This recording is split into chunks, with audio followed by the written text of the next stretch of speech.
Hi, everyone. Thank you for joining us today. My name is Fatima Rodriguez, and I'm the Communications and Recruitment Manager here at Interexchange. And I'm also joined by my colleague, Abigail. Abby, I'll let you introduce yourself as we kick off this presentation. Hi everyone, I'm Abigail Grazel and I am the Participant Services Coordinator in the Career Training Department. Awesome. So we're actually really excited to bring this webinar series to you. We've been doing this webinar series since the beginning of the year, and we're towards the end of the series, but we're really excited to share this particular topic with you, intercultural communications and office culture. Now, for those of you familiar with Interexchange, or who aren't familiar with Interexchange or Career Training USA, we're a nonprofit organization based in New York City, and our mission is to promote cross-cultural exchange for students overseas to come to the United States, and also for students in the US to go overseas and partake in these types of programs. And particularly, the Career Training USA program works with students who have internships and are seeking to come to the United States to do an internship or a traineeship. So obviously, with the pandemic, there has been much less opportunity for people to come and travel and experience internships in persons or travel to other countries. But we know that there are still a lot of interest in these types of programs, and particularly, of course, interning in the United States. So we want to provide the resources that we can during this time while you're thinking about coming to the US, but may not necessarily be like quite ready yet to come here. So we hope that this topic today will help you think about some of the things to keep in mind, once you're in the US workplace, and kind of like what to expect, how do you communicate with others, and whatnot. So a bit of housekeeping before I turn it over to Abby. To begin the presentation, everyone right now is muted. So if you have any questions, just please type it into the chat box and we'll read them off as they come in if they're pertaining to that portion of the presentation. We do also have a question and answer section at the end of the presentation. So if there's something that you'd like to ask that isn't related, we can talk about those questions later. And if you are joining us a little bit late or you have to leave early, this session is recorded, and everyone who's registered will get a recording of this session. So with that, I'll turn it over to Abby to get this presentation started. Great, thank you so much, Fatima. So we are, as she said, we're going to talk about intercultural communication and US office culture. And here is an outline of today's session and specifically what we're going to talk about. As Fatima said, we want to provide these resources if you're planning to come to the US in the future. Maybe you've already found an internship and are preparing for your arrival. That's great wherever you are. We're happy that you're here joining us. We think this webinar will help to make the most out of your time in the US by helping you develop your intercultural communication skills and by showing you what to expect in the US when you come and you're in the office training. So we'll start today by discussing exactly what is intercultural communication. We'll talk about different aspects of communication, and then we'll move to some tips for you, as well as ending the presentation with specifically aspects of US office culture that you can expect to encounter. So before we do jump in too far, I do want to give a disclaimer about COVID-19 and how it's affecting communication and how it is impacting what we're going to talk about today. So it is important to remember that communication does change and evolve over time. And COVID-19 has forced a lot of changes to happen really quickly. As you know, a lot more people are working remotely. There's a lot more video communication than there used to be in the past. Everyone's social distancing. So a lot of these changes, they were made very quickly and they have affected the way we communicate with each other. So a lot of what we're going to talk about today was the norm, what was more normal before COVID. But you do want to remember that everything's not going to return to normal right away once COVID-19 has passed.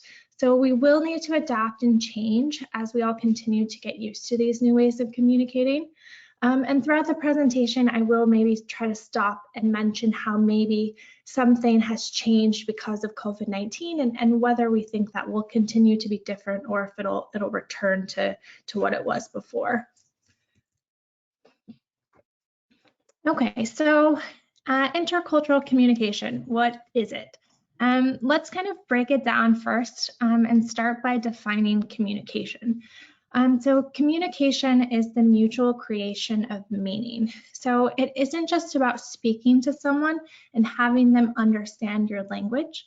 The information you're presenting must be interpreted by the listener in the same way that you're intending them to interpret it. So for example, think about a time you were telling a story to a friend and you referenced a movie. If your friend hasn't seen that movie, then they're not going to fully understand the point you're trying to make because they don't understand the reference. So in order for them to have full understanding and for you to have full communication, your listener has to have seen that movie. They have to understand and interpret the examples that you're given or that they're given. So that's communication. What is culture? Someone's culture can be thought of as their worldview. So it is the norms and beliefs of a group of people. So culture impacts how someone behaves and communicates. And it also impacts their core beliefs and the way that they see the world. So it impacts a lot of aspects of your life. And it also has an impact on how you think about other people and how you judge other people as well. So it is kind of all encompassing. So if we add those two together, communication and culture, we get intercultural communication, which is essentially the mutual creation of meaning across cultures. So good intercultural communication means that you try to understand the intentions of others from another culture in a non-judgmental way. So we want to make sure we all understand each other to the best that we're able and that we respect where everyone is coming from. So why should you learn about intercultural communication? Why is it important to you? So if you are planning to come to the US soon, it'll definitely help you in the US in your internship. If you have good intercultural communication, you'll learn more, you'll build better relationships with your coworkers. But building these skills now can also help you in your job search in the future. Business is increasingly global, so the chances that you will have to work or interact with someone from another culture in any job that you have is very high. Cultural misunderstandings have been known to lead to failed mergers.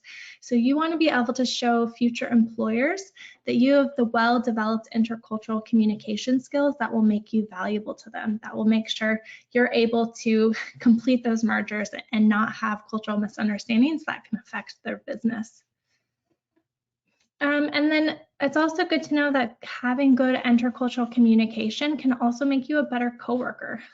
Your colleagues may be from a different culture, they may be from a different country. So it's important to remember that they might have different professional norms, they might have different beliefs, perceptions, communication styles. So if you have good communication skills across cultures, that can affect your team rapport. It can help you work better together. COVID-19 also has a big impact on this as well. As I mentioned before, remote work has changed business in general. And so the likelihood that you're going to be speaking or on a Zoom call with someone from another culture is even higher than maybe it was in the past. So it's just really important that you develop these skills now because they can help you, forever into the future. Okay, so what are some aspects of communication that can differ across cultures? So some aspects that we're going to look at today, we'll talk about verbal communication, We'll talk about direct and indirect communication, formal and informal cultures, time orientation, and body language. So let's start with verbal communication. This is the most obvious form of communication, but it's not just about the language that's being spoken. You also need to notice the way the local language is being spoken and adapt yourself accordingly. So you want to look at the tempo or the pace of the speakers in a particular culture. So how quickly is someone speaking?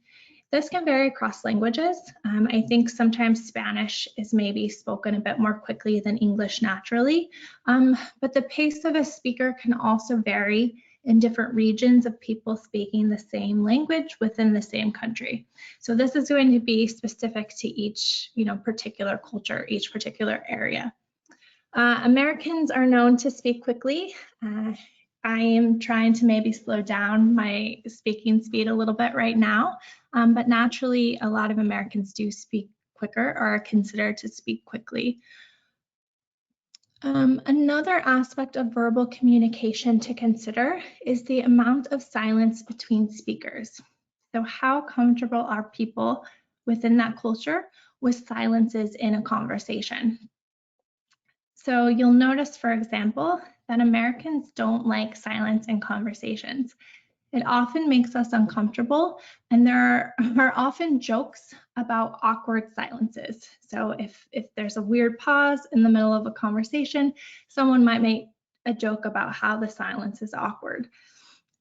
So you might find when you're in the US that some speakers or Americans may begin speaking immediately after you finish, maybe even before you finish speaking. So that might be something that you need to get used to if that's not how it is in your home country culture. And then the last part of verbal communication to consider is idioms, the use of idioms. Some cultures may use more idioms than others. Americans are known to use a lot of idioms. So that's something that you might need to get used to or be prepared for. If you're not sure what an idiom is, I recommend tuning into our webinar next week. We're going to specifically talk about English in the US office. So you can learn exactly what an idiom is and then learn more about the idioms that you might encounter in the office when you're here in the United States. So that will help you prepare a bit more for that aspect of communication and culture. So then the next aspect of communication we'll discuss are direct and indirect communicators. So direct communicators are people who get to the point quickly. So typically they want to convey information more than they might worry about feelings. On the opposite side are indirect communicators. So they may imply or suggest the meaning of their words. They usually prefer to maintain harmony, and they may not say what they mean outright. So America is typically a direct communicator. Well, the culture is full of direct communicators. So Americans usually state very clearly what they want or mean. In the US, we do prefer to keep emotional distance, especially at work. So we might be a bit more blunt with our words. Depending on your home country's communication style, this could initially maybe come across as a bit rude or aggressive. You might have noticed in this slide and the slide before, we do have some quotes listed from some previous interns. This quote is great because it clearly shows the difference between the intern's home country's culture and US culture. And you can see that maybe it was a little bit of a culture shock when she first arrived because she was experiencing the difference between the indirect and the direct communication style. So again, it can really impact the way you view a culture if you're coming from a different type of communication style. So then we have formal cultures and informal cultures. So communication can vary on which type of culture you come from. And you can find this out. You can determine if a culture is more formal or more informal. Start by looking at greetings. Pay attention to how people greet each other. Are handshakes used? Are there a bow used? How do people greet each other? In the US, handshakes are more common in business settings. Although this has changed a bit at the moment because of COVID-19. Everyone's still trying to keep distance from each other, social distance from each other. So they're not really shaking hands as much anymore. That's a great way to pass along the virus. So we're trying not to shake hands. So you might see people at the moment maybe bumping elbows, or they might just nod to each other across the distance in as a form of greeting. And then use of titles. So do people use titles such as Dr., Mr., or Mrs., or are first names used right away? What are the culture's views on power? Are figures of authority highly respected, or is there more of a flat power structure with less of a social distance between those who are in charge? So Americans, for example, we tend to be more informal.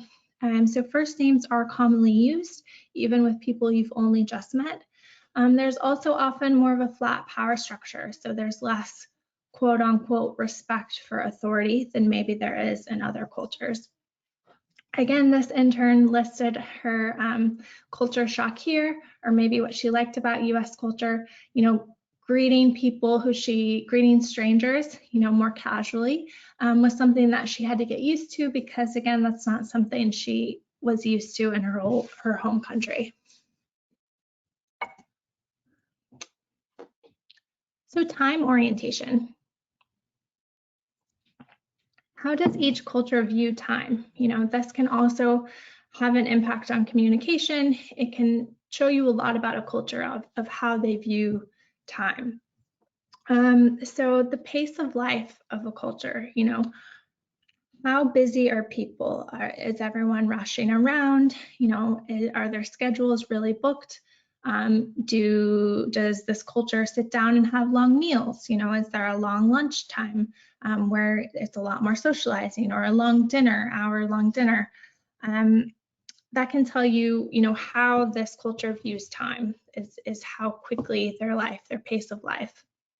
The US, for example, is typically considered to have a fast pace of life. So typically, usually pretty busy, a lot of things going on, especially if you're in a big city. A lot of people might be pretty busy, have full schedules. But again, your perspective on this will depend on your home country's culture. And so this intern here, for her, the pace of life in the US was fast. It was more rushed than she was used to. But I have seen other interns from other cultures say that maybe the pace in the US is slower than they're used to. So it does kind of depend on your perspective and what you're used to in your home country. And then, how do people view punctuality, meeting start and end times, for example? So in some cultures, a steady meeting time is more flexible, and maybe it's considered rude to arrive on time. The opposite is true in the US. Here, punctuality is highly valued, so you don't want to arrive late to a meeting. You want to make sure to arrive on time, because that's the most respectful thing you can do when you're here in the US regarding punctuality. And then you can also learn about time orientation of a culture based on their written communication. So for example, do your coworkers write in paragraphs, or are bullet points used? So this is something you can kind of judge when you're in the country, in the culture, and kind of get a sense of how things are written, how everything's explained, and how each culture views time. Okay, so now we'll talk about body language. So body language does play a really large role in communication. Apart from verbal communication, body language is another major aspect of communicating. So the first aspect we want to talk about is personal space. So personal space plays a big part of body language. This means, how close do you stand to someone while you're having a conversation? What about when you're standing next to a stranger while waiting for the bus? How close do you stand to that person? This is all part of your culture. Your culture will impact how close you stand to a person. Um, You'll want to know that Americans have one of the largest personal space requirements. We don't stand too close to each other while we're speaking or while we're standing next to strangers. Some have said that they like to have a personal space bubble. So maybe when they put their arms out, they don't want to hit you. That's not regulation, but that is, kind of something that has been said in the past, that's kind of the space that they want to themselves and they don't want anyone else that close to them. So you may find that if this is new to you, that maybe you accidentally stand too close to someone and they might take a step back from you if they start to feel crowded. Don't be offended if that happens. It's just important to be observant and maybe use that in the future to think about how close you're standing to someone. This is really important right now too because of COVID-19.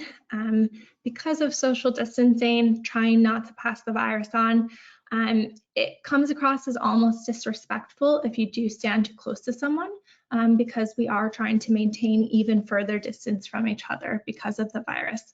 So maybe just be a bit more aware of that if you do come to the US anytime soon, so that you're more aware of your personal space and how much space you're giving someone else. The next part of body language we want to discuss is eye contact. So eye contact in the US is very important. Maybe depending on where you come from or a different culture, eye contact might be considered intense or inappropriate. It's that way in some cultures. But in the US, it does show your interest and attention to the other person. So when someone is speaking, that's considered respectful to make eye contact with them to show that you're paying attention. If you don't make any eye contact, they might think that you're not listening. So you definitely want to make some eye contact with them. And you can see here, this intern, again, the quote listed here, that was something they had to get used to, again, because it's different where they come from. And then gestures are another aspect of body language that play a part in communication. A well-known example is maybe hand gestures in Italy. Sometimes they can help to convey meaning. In the US, we don't use hand gestures quite as much, but some other things you should know is that, for example, it's considered rude to point at someone, especially if you're talking to a friend at the same time. This might come across as judgmental or as if you're saying mean things about the person. So, you might want to research on hand gestures and what you should do and shouldn't do, because you don't want to accidentally point at someone and then have that come across as rude.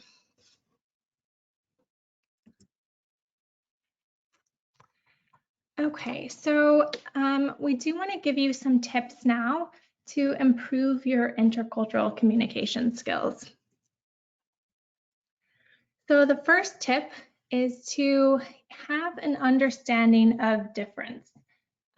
So you don't want to assume sameness in another person or another culture. You want to be aware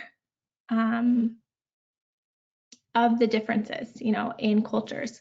So there might be some aspect of your culture that is so ingrained within yourself that you unconsciously assume it's universal. But you want to remember that the way someone is looking at a situation or a problem may be entirely different from the way that you are approaching that same situation. And so first you want to be aware of your own cultural biases. You want to recognize the conclusions you unconsciously make and think about how they may be affecting your own perspective and your own communication. Then you want to learn about the cultural biases of others so that you can have a better understanding of how they might be approaching a situation. And then finally, you want to be respectful of those differences. Once you understand the differences, make sure to respect that they're going to be different.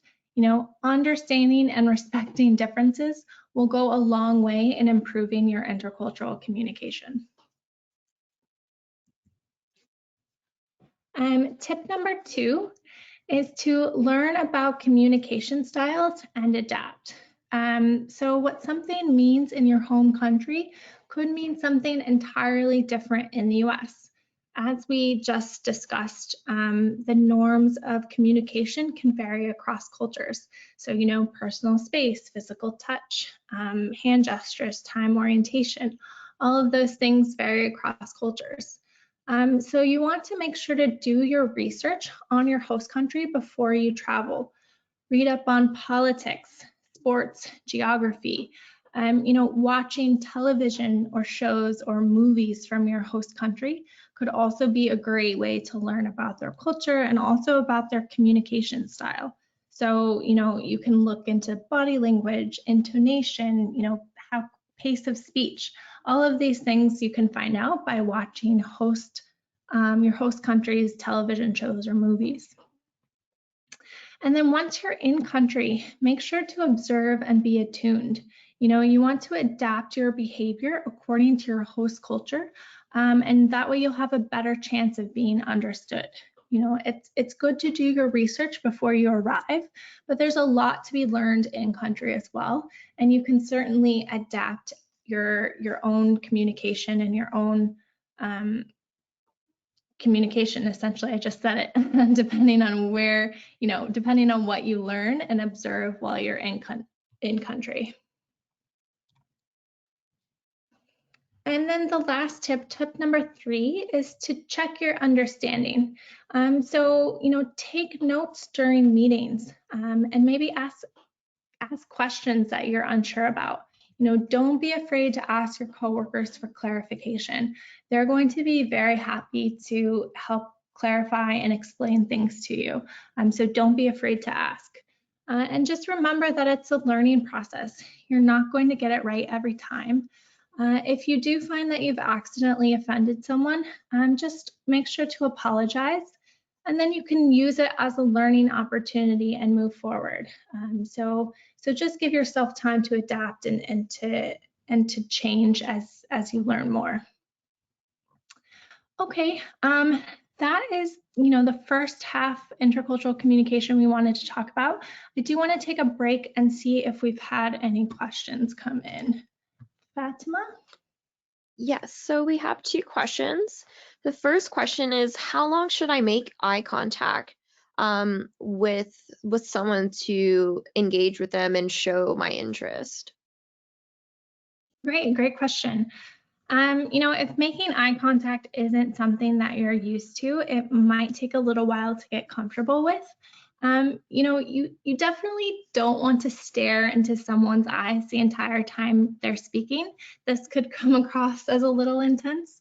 So you should blink normally and look down or away occasionally. After you look away briefly, you then do want to return to looking at the speaker again to show that you're still interested and still listening. But you will get it down with a bit of practice. Great. Thank you for that. And the second one is, how can I become aware of my own cultural biases? Biases, sorry.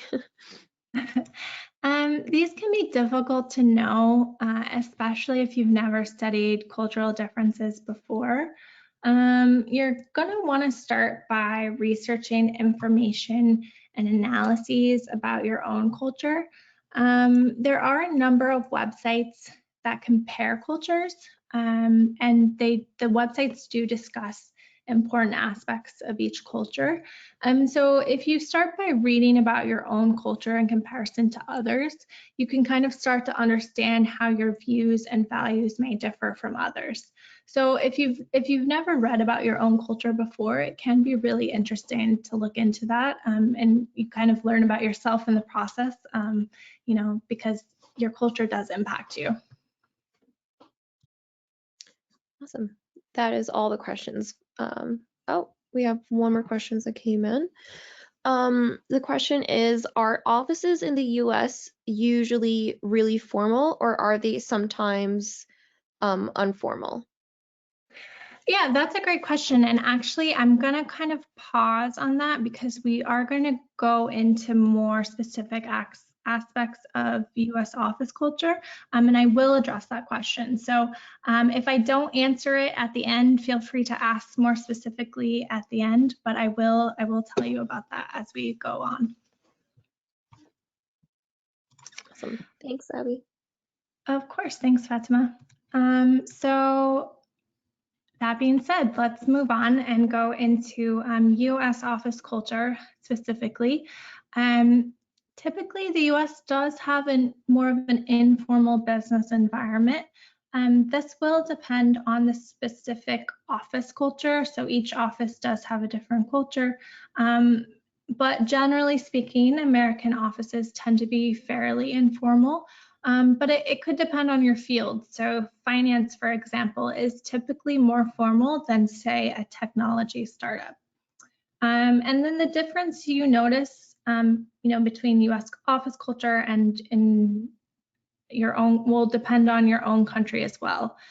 So today we're going to talk about these specific aspects of U.S. culture, office culture. So we'll discuss communication, handling conflict, time, dress, lunch, and socializing. So before we do go into the specifics about the US office culture, I want to pause to highlight regional differences within the US. The United States is a large country, and some of the regional differences within the country are large as well. So the expectations for you and for your communication with others will vary depending on where you will be located. So it's just good to keep that in mind. Depending on what we're going to discuss may differ depending on what state or city you'll be in during your internship. So if we go to the next slide here, we do have a map which shows, this is a map from Colin Woodward's book called American Nations, A History of the 11 Rival Regional Cultures of North America. So you can read more about his views in the Business Insider articles that we've linked here on this map. But essentially, he argues that there are 11 smaller nations within North America, and you can kind of see how he's divided them out here on the map. And these all have different cultures that then affect and influence, the views and communication of its residents. So, for example, New York City is home to millions of people from all over the world. So you might find that New Yorkers may be a bit more open and accepting of people from all walks of life. But also because of the amount of people, New Yorkers are often considered more blunt in their communication as well. In contrast, people from the South, they may be more friendly right away. But they also may be a bit more formal and have more of an expectation of respecting an authority and your elders that maybe you won't find in other parts of the country. If you're in Miami or Los Angeles, for example, you might hear more Spanish spoken than in other parts of the country. Or, for example, the pace of life in California may seem slower than in bustling New York. So your expectations for work could also vary depending on that. So you're going to want to make sure to do your research on the specific region and the city where you'll be located in the US, and that will give you more specific details of the culture of that region. I will link some resources at the end of this presentation to help you, with some of this research. But as we did mention before in our tips, once you're in the US, it's important to observe what the people around you are doing. You want to take the most common behaviors and kind of copy those. So take the average of what you're observing and behave accordingly. Okay, so what does communication look like in the US office?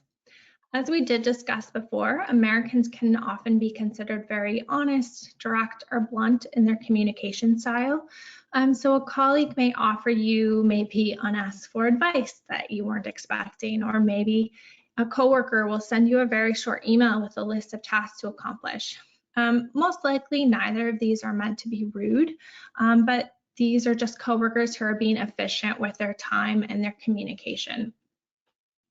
As I mentioned, US is typically more of a bit of an informal workplace. So the corporate structure may be close to flat as well. So you can probably expect a casual relationship with your supervisor, and they're going to expect you to be open and direct with your communication with them. So it's not just them being open with you about what they need and want. Your supervisor will also want you to be open with them about what you need as well. So it's acceptable and expected that you'll communicate any issues or questions or concerns directly with your supervisor. And this is important too, because the more communication you have, this can also lead to less misunderstanding. So it can help you have a better program overall. And then in the US office, you can also expect a lot of meetings. Clearly, this will also depend on the field that you're going into and the company that you're going to work for. But there are a decent amount of meetings at most companies. A lot of them are for planning or analyzing or reviewing projects. But again, they're usually for open discussion. So, everyone can and is even expected to participate and share their ideas and thoughts. So you want to make sure that you come prepared to any meetings that you're invited to. So now we'll move on to handling conflict. So we hope you won't have any problems during your internship or with your host employer, but what should you do if you do have issues? When you first arrive in the US, you should expect that you will need some time to adjust to your new life in the States. So you do want to make sure to give yourself a bit of time to adapt to your new environment. If you are feeling overwhelmed or you have questions or just need extra help, your first step should always be to talk with your host employer. Most of the time they will be more than happy to help you, answer any questions, help you adjust. If you are having direct problems with your host or with your supervisor, usually it's better for them to hear your concerns from you before being contacted by Interexchange, for example. So as I did mention before, it's common practice in the US to address problems and concerns with either your supervisor or with the human resources department at your company. By doing so, you're giving you and your employer the opportunity to work together to fix any issues that may arise during your program. If you do encounter a problem with your employer and your supervisor is not able to address it, or the employer is not able to address it, please do contact Interexchange. That's what we're here for. We want to make sure you have a good program, and we're here to help facilitate any problems and try to work those out so that everything's being followed as needs, accordingly, and your needs are being met, and that you have a good program.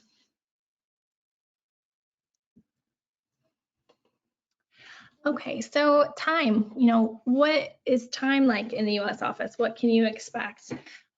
Typical US office hours are 9 a.m. to 5 p.m., but office hours can vary widely from company to company.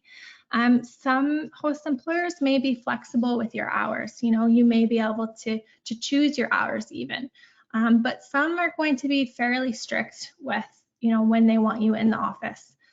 So this is something you'll want to discuss with your supervisor or with the human resources department, when you first arrive, so that you know when you're expected to be in the office. As I did mention before, punctuality is very important in the US. So you want to make sure that you arrive on time in the mornings, and that you also arrive on time to any scheduled meetings.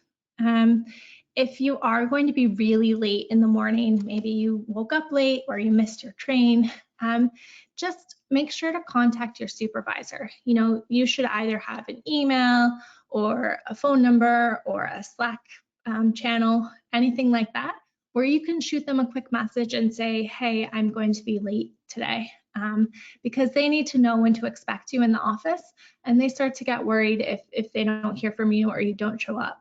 So if you are going to be really late, please tell your supervisor. In the same vein, if you're not feeling well one day and you want to take a sick day, make sure to message your supervisor about that as well. You shouldn't just not show up. You need to tell them that you're not coming into the office that day. Again, so they know when to expect you, and also that they know you're okay. And then for time off, you most likely will get some time off during your program. You might be surprised, employees in the US may get fewer days off than you're used to in your home country. There are a few holidays that most everyone gets off, like Christmas and Thanksgiving, but many US employees are only granted about 2 weeks of vacation per year. And you might even be surprised to learn that some of your coworkers might not even take all of this vacation. When people do take vacation, it's typically random throughout the year. And this may also depend on your industry. So some industries are really busy right now, for example. So maybe they prefer that you take vacation, during a slower period. That'll depend on each industry and when each industry is busy and when they're slow. But there is no month-long summer break like you might find in some European countries. But if you do want to take time off, want to take a vacation during your program, generally that's okay. You just typically need to request those vacation days off in advance. So you'll want to talk with your HR department or your supervisor about the method for requesting these times off.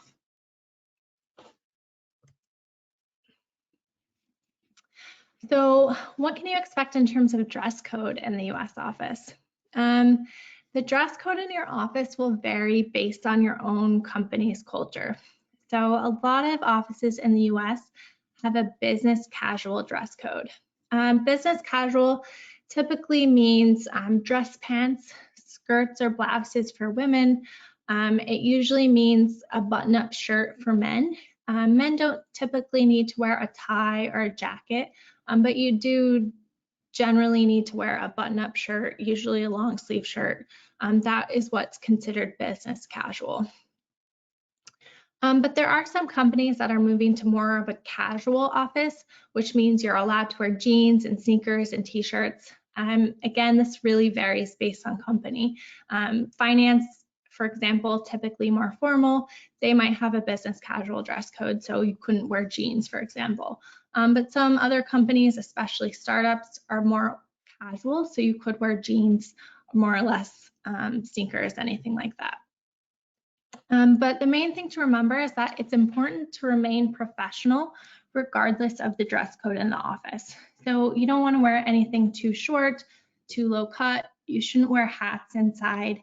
Usually you don't want to wear sandals or flip-flops. Even if it's a casual office, you still want to stay, as fairly professional and not do anything crazy. The best idea is to keep it business casual at the office your first couple of days or weeks. So maybe don't wear jeans your first day. You're going to want to wear something nice. And then you can observe what your coworkers are wearing to get a sense of what's appropriate. You can also ask your HR department, your first day or two in the office so that you know what you're allowed to wear and what you should be dressing like.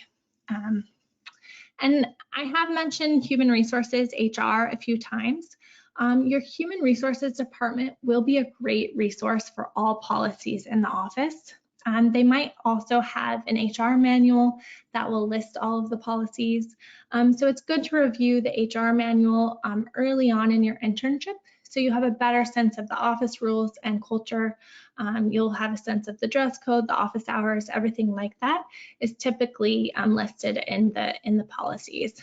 And you can also just ask the HR department directly about any questions that you have.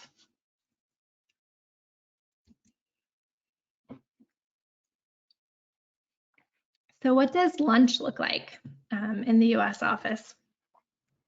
A lot of companies or employees are entitled to an hour break to eat lunch. Again, this can vary by company, so you're going to want to check with your HR department or your supervisor. A lot of times you might also need to coordinate your break with your coworkers, so the office has coverage for phones or emails that might come in, during that lunchtime period. So sometimes people will stagger their lunch hours so that there's always someone in the office. But many interns are surprised to learn that a lot of their coworkers will eat lunch at their desks and continue working during their lunch break. This might be different from cultures where the lunch hour is a time to socialize with colleagues. We don't recommend this to everyone. It is healthy to take a mental break. It can even make you more productive after the break. But you should know that this is a practice that isn't uncommon, and that sometimes it's expected that you'll work through your lunch depending on the company and the industry. It's certainly a phenomenon of US culture.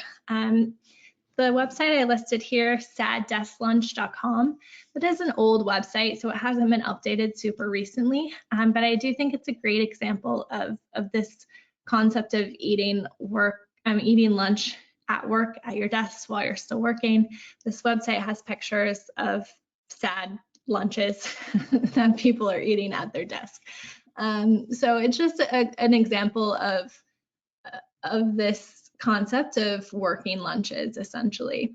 I will say that COVID-19 has made this more difficult because a lot of companies have closed the break room, for example. They don't want people to gather in large groups. So even if maybe your coworkers would have eaten lunch together in the past, maybe right now they're required to eat lunch alone at their desk in order not to pass along the virus while everyone's eating.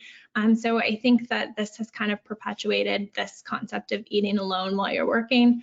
Hopefully that will change a bit once restrictions are lifted and it's safer to gather for lunchtime. But that is something that's in effect right now. Coworkers, most likely, a lot of them will bring lunch from home and eat in the office. Depending on where you work, they might get takeout from a local restaurant and maybe bring it back to eat in the office. Or occasionally they may go out together and eat at the restaurant or eat out as well.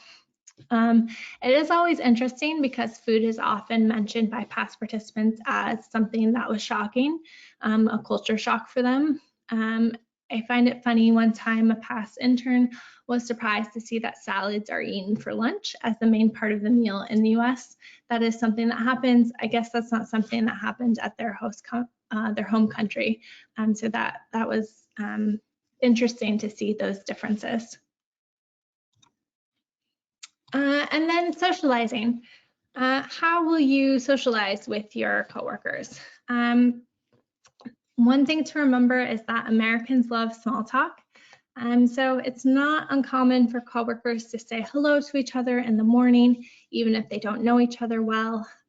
Generally, it's considered polite to say good morning back and ask how they're doing. Remember that Americans don't always expect a response to the question, how are you? Often this is used as just a greeting. But some small talk recommendations for you to consider to have conversations with coworkers include talking about sports. You can ask about weekend plans. Talking about popular television shows is always great.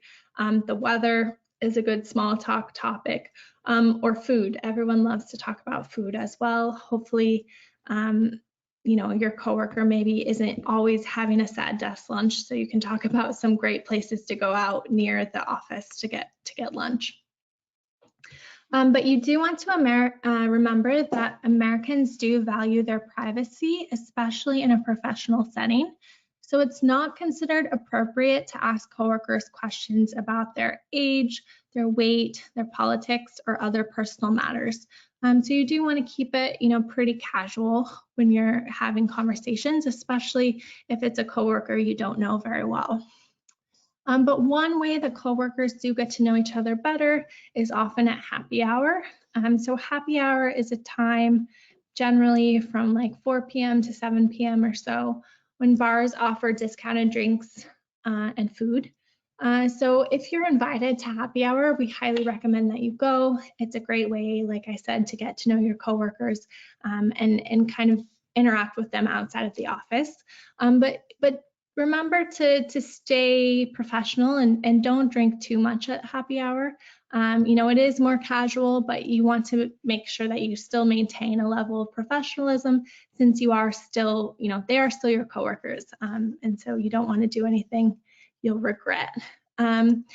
This might be a bit more difficult to do early on in your program as COVID-19 is still around. You do want to still be mindful of safety precautions and gatherings, but we hope as things start to open up and the vaccine is released that hopefully happy hour will become, more normal again and you'll be able to join.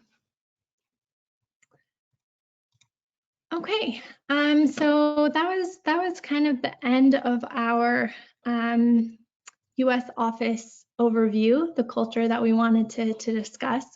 We hope it has been helpful as you prepare for your time in the US. As I mentioned earlier, we recommend that you do some of your own research, especially on the specific area of the US that you'll be visiting. So here we do have a list of articles and resources you can use to get yourself started. The top is Interexchange's Cultural Compass. So within here, we've gathered information on resources on each state in the US so that you can learn more about the specific area that you'll be located. And then we do have some more webinars that are coming soon. So here, as I mentioned, and as I talk about this, please feel free to enter any questions into the chat box. We have reached the end of the presentation, so feel free to type any questions you have. And in a moment, we'll have Fatima ask those and see if I can answer some of those questions. But we do want to see you again. So next week, we'll be talking about English in the US workplace. We'll talk about idioms, as I mentioned before. And then the week after, our final webinar for this series is going to be a participant panel where we're going to have past interns and trainees who will come and talk about their experience and give you advice for having a successful internship. So I think that one's going to be really great, and I do recommend that you join if you're able to join that participant panel. And if you missed any of our other webinar series, we do have all of our past webinars recorded on our YouTube channel. So you can see examples of some of those listed here.